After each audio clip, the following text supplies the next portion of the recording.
Good morning दर्शक बंधु। आज हूँ जुलाई 5 तारिख शनिवार। आज दिन जाकर टॉप न्यूज गुड़िक आसतु जाना। जदि आपने चैनल नुआ तेज वीडियो को लाइक कर चैनल को निश्चित सब्सक्राइब करूँ। तेज चलतु आज खबर उपर नजर पकेइबा।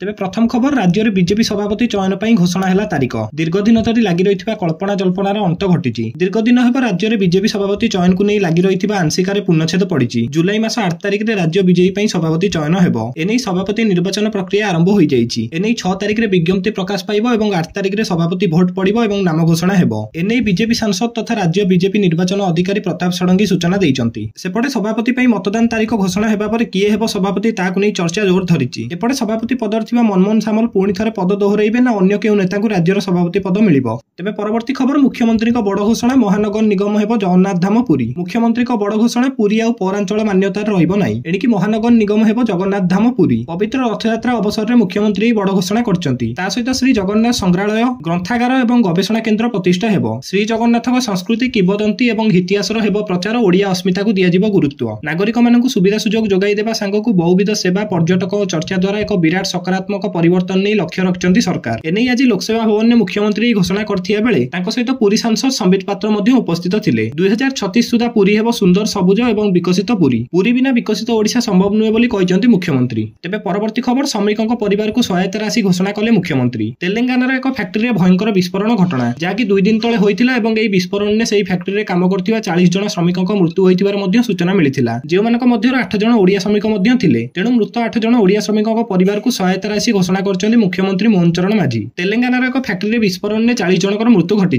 40 जन मृतकों मध्य 8 जन ओडिया श्रमिक थिले। ओडिया मृतकों परिवार को सहायता घोषणा कले मुख्यमंत्री। मुख्यमंत्री को रिलीफ पांटी 10 लाख लेखाएं सहायता राशि घोषणा कर जाइछि। प्रत्येक मृतकों परिवार को मिलिबो 10 लाख टंका। तेबे परवर्ती खबर, सबु चिटफंड क्षतिग्रस्त को मिलिबो टंका। राज्य में चिटफंड क्षतिग्रस्त माने खूब शीघ्र सेमानक टंका फेरी पाइबे। 4 मास मध्य टंका फेरस्त नहीं प्रक्रिया आरंभ हेबो बोली आज प्रेस मीट रे सूचना दैछन्ति राज्य बीजेपी सभापति मनमोहन सामल। से कहिछन् जे बीजेपी निर्वाचन इस्ताहार रे प्रतिहुति दैथिला जे सरकार गढ़िया पर चिटफंड क्षतिग्रस्त को सेमानक टंका प्रदान करा जिवो। 5 लाख पाखापाखि जमाकारी मानक तालिका होईछि। एबे भी प्रमाण देले तदारक करी टंका दिया जिवो। जहां संकल्प निया जाइछि ता पूरण करिवो बोली बीजेपी राज्य सभापति मनमोहन सामल कहिसन्ति। तेबे परवर्ती खबर, पुरी सरदाबाले दला चकटा भिडियो देबाकू जनसाधारण को अपील कले उन्नयन कमिशनर अनुगर्ग। रथयात्रार परदिन पुरी सरदाबाले दला चकटा घटनार भिडियो देबाकू अपील करछन्ति उन्नयन कमिशनर अनुगर्ग। दला चकटा समय सेठारे उपस्थित जनसाधारण पाखरे जेउ सब भिडियो अछि सेगुडी को पठाइया पे निवेदन करछन्ति उन्नयन कमिशनर। मेल आईडी रे भिडियो पठाई परिबे। जदि कोनोसी व्यक्ति प्रत्यक्ष भाव भेटी तथ्य देबाकू चाहुथिबे तेबे राज्य अतिथि भवन भुवनेश्वर और पुरी सर्किट हाउस रे अपराह्न 3टा पर देई परिबे। उन्नयन कमिशनर अनुगर्ग को तदंत दायित्व मिलिया पर से घटनास्थल को जाई तदंत करी किछि लोकन को पचरा उचरा करछन्ति।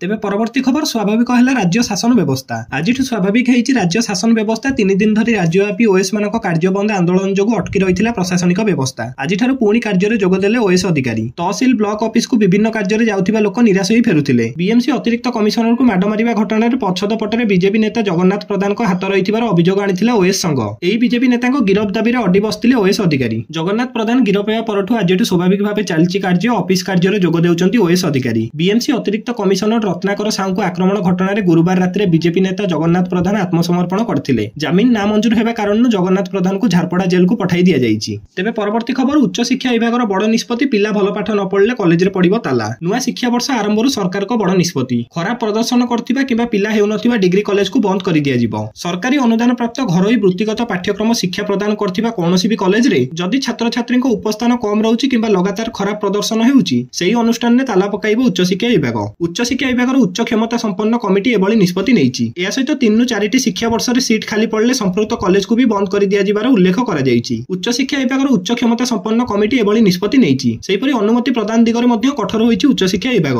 स्थायी अनुमोदन पई आवेदन करथिबा राज्य रे 146टी शिक्षानुष्ठान भित्तिभूमि जांच करा जिवो। उच्च शिक्षा विभाग जुग्म कमिटी शिक्षानुष्ठान को ग्रस्त करी भित्तिभूमि पाठ्यक्रम अध्यापक छात्र छात्री अनुपात भली विभिन्न विषय उपर अनुध्यान करिवो। सेही कमिटी जे रिपोर्ट प्रदान करिवो तारि आधार रे विभाग आवश्यक पदक्षेप ग्रहण करिवो। जेउथिरे 13टी प्रोफेशनल कॉलेज मध्ये रहिछि। तेबे परवर्ती खबर, पुरी विमानबंदर निर्माण को लागिला झटका। गत किछि दिन तले विमानबंदर निर्माण को अनुमति देइथिले केंद्र सरकार। किंतु एबे केंद्र जंगल और परिवेश मंत्रालय आपत्ति उठाइया पर अनिश्चितता भितर को ठेली होइछि एई योजना। 5000 कोटी रु अधिक खर्च रे निर्माण हेबाकु थिबा बेले एथिरे लागिछि रोक। जंगल जमी सांग को विदेशी पक्षी और ऑलिव रिडेल को सुरक्षा को नजर रे रखि आपत्ति उठाइछि केंद्र जंगल और परिवेश मंत्रालय पक्षर आपत्ति उठा जाई कुआ जाइछि जे विमानबंदर निर्माण हेले परिवेश और जैव विविधता विपद रे पड़िबार आशंका रहिछि। एथिपई एबे जंगल जमी अधिग्रहण अनुमोदन स्थगित रखा जाइछि। 13000 ଗଛ କାଟିବାକୁ ନେଇ କ୍ଷୁବ୍ଧ ହୋଇଛି କେନ୍ଦ୍ର ଓ ଜଙ୍ଗଲ ପରିବେଶ ମନ୍ତ୍ରାଳୟ। ତେବେ ପରବର୍ତ୍ତୀ ଖବର, ରୁଷର ଭୟଙ୍କର ଡ୍ରୋନ୍ ଆକ୍ରମଣରେ ଛାରଖାର ହେଲା ୟୁକ୍ରେନର କିଭ୍ ବିମାନ ବନ୍ଦର। ରୁଷ ପକ୍ଷରୁ ୟୁକ୍ରେନ ଉପରେ ଶୁକ୍ରବାର ଭୋର ସମୟରେ ବଡ଼ ଧରଣର ଆକ୍ରମଣ କରାଯାଇଛି। ୟୁକ୍ରେନର ଆବାସିକ ଅଞ୍ଚଳ ଏବଂ ବିଭିନ୍ନ ସହର ଉପରେ ଏହି ଆକ୍ରମଣ କରାଯାଇଛି। 6 ଘଣ୍ଟା ଧରି ରୁଷ ପକ୍ଷରୁ ଡ୍ରୋନ୍ ଏବଂ କ୍ଷେପଣାସ୍ତ୍ର ଦ୍ୱାରା ଆକ୍ରମଣ କରାଯାଇଛି। ଏଥିରେ କିଭ୍ ବିମାନ ବନ୍ଦର ଛାରଖାର ହୋଇଯାଇଛି। କ୍ଷେପଣାସ୍ତ୍ର ମାଡ଼ରେ ବିମାନ ବନ୍ଦରର ବହୁ ଅଞ୍ଚଳ ଧ୍ୱଂସ ହୋଇଯାଇଛି। ତେବେ ଶେଷ ଖବର, 4টাରେ ହେବ ରଥଟଣା। ବାହୁଡ଼ା ଯାତ୍ରା ପାଇଁ ଶ୍ରୀମନ୍ଦିର ପ୍ରଶାସନ ପକ୍ଷରୁ ନିଘଣ୍ଟ ଚୂଡ଼ାନ୍ତ ହୋଇଛି। ଶ୍ରୀଗୁଣ୍ଡିଚା ଯାତ୍ରା ଭଳି ବାହୁଡ଼ା ଯାତ୍ରା ପାଇଁ ମଧ୍ୟ ପୋଲିସ ପ୍ରଶାସନ ପକ୍ଷରୁ ସମାନ ବ୍ୟବସ୍ଥା ଗ୍ରହଣ କରାଯାଇଛି। ଭୋର 4টাରେ ହେବ ମଙ୍ଗଳ ଆଳତି, ଭୋର 4:15ରେ ହେବ ମଇଲମ, 4:30ରେ ତଡ଼ପ ଲାଗି ରୋଷହୋମ, 5:15ରେ ସୂର୍ଯ୍ୟ ପୂଜା, 5:30ରେ ହେବ ଦ୍ୱାରପାଳ ପୂଜା। ବେଶ ଶେଷ ହୋଇ ସକାଳ 5:45ରୁ 6:45 ମଧ୍ୟରେ ଗୋପାଳ ବଲ୍ଲଭ ଏବଂ ସକାଳ ଧୂପ କେବଳ ଖେଚୁଡ଼ି ଭୋଗ ହେବ। ସକାଳ 7ଟାରୁ 11:30ରେ ସେନାପଟା ଲାଗି ନୀତି ଚୂଡ଼ାନ୍ତ ହୋଇଛି। ସେହିପରି 11:45ରେ ମଙ୍ଗଳାପନ୍ନ, ମଧ୍ୟାହ୍ନ 12ଟାରୁ 2:30 ମଧ୍ୟରେ ବାହୁଡ଼ା ପହଣ୍ଡି, ଅପରାହ୍ନ 1ଟାରୁ 2:30 ମଧ୍ୟରେ ବେଶ ଶେଷ, ଅପରାହ୍ନ 2:30ରୁ 3:30 ମଧ୍ୟରେ ଛେରା ପହଁରା, ଅପରାହ୍ନ 3ଟାରୁ 4ଟା ମଧ୍ୟରେ ଚାରମାଳ ଫିଟା ଏବଂ ଘୋଡ଼ା ଲାଗିବା ପରେ 4টাରେ ରଥ ଟାଣିବା ପାଇଁ ନୀତି ନିଘଣ୍ଟ ହୋଇଛି। ଦର୍ଶକ ବନ୍ଧୁ, ପ୍ରତିଦିନ ଗୁରୁତ୍ୱପୂର୍ଣ୍ଣ ଖବର ଜାଣିବା ପାଇଁ ଆମ ଚ୍ୟାନେଲକୁ ନିଶ୍ଚିତ ସବସ୍କ୍ରାଇବ କରନ୍ତୁ। ଜୟ ଜଗନ୍ନାଥ, ଧନ୍ୟବାଦ।